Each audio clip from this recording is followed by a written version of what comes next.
It's hard to imagine a world without natural gas and water. Queensland's Surat Basin, a geological formation that is rich in both natural gas and water, sustains the lives of many thousands of people. The basin is part of the world's largest underground water system, the Great Artesian Basin, and is also home to a world-class gas resource.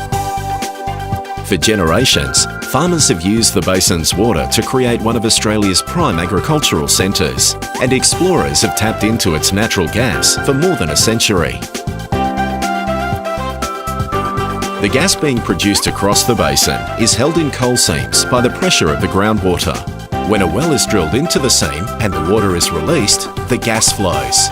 It's a simple concept that unlocks resources and creates opportunities and new life for Queensland. While water from coal seams is a valuable resource, it is usually too salty to drink or water crops without treatment. And while gas companies have a right to extract this water, they are obligated to purify it so it can be used in agriculture, industry and town supply. It's called beneficial use and ensures a use for water that generally would otherwise not be available. QGC extracts natural gas from coal seams that are 300 to 800 metres deep in a rock layer that is known as the Walloon Coal Measures. This layer is generally about 300 metres thick, and the water comes from relatively thin coal seams of less than a metre that are sprinkled throughout this rock. Studies by government and gas company scientists show that QGC's extraction of water will have a minor impact on the water that is held in rock formations that lie above and below the coal seams. These formations, the Springbok on top and the Hutton and Precipice below, are aquifers that contain water that is mainly used by farmers. When gas and water flow to the surface, they are separated at the wellhead. The water is sent to temporary storage ponds that feed QGC's state-of-the-art treatment plants, and the gas is sent to customers. By late 2014, QGC will have water plants with a combined capacity to purify 200 megalitres a day. This is about 1/3 of the water used by farmers, industry and towns in the Surat Basin.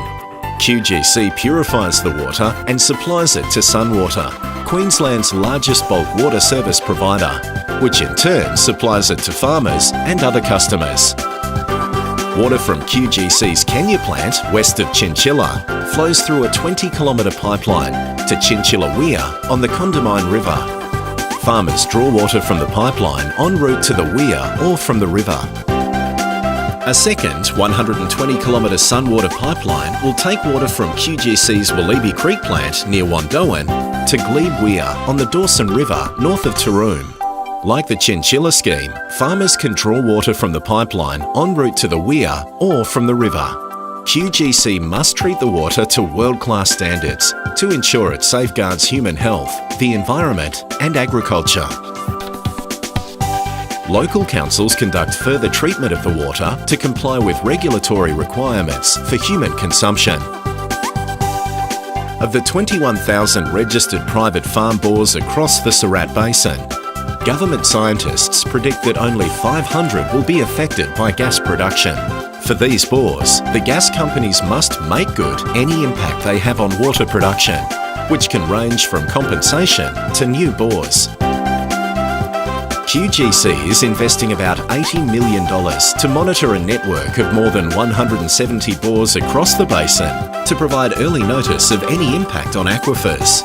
This is just part of QGC's investment of more than $1 billion Australian on water treatment in its commitment to developing a sustainable gas industry for Queensland.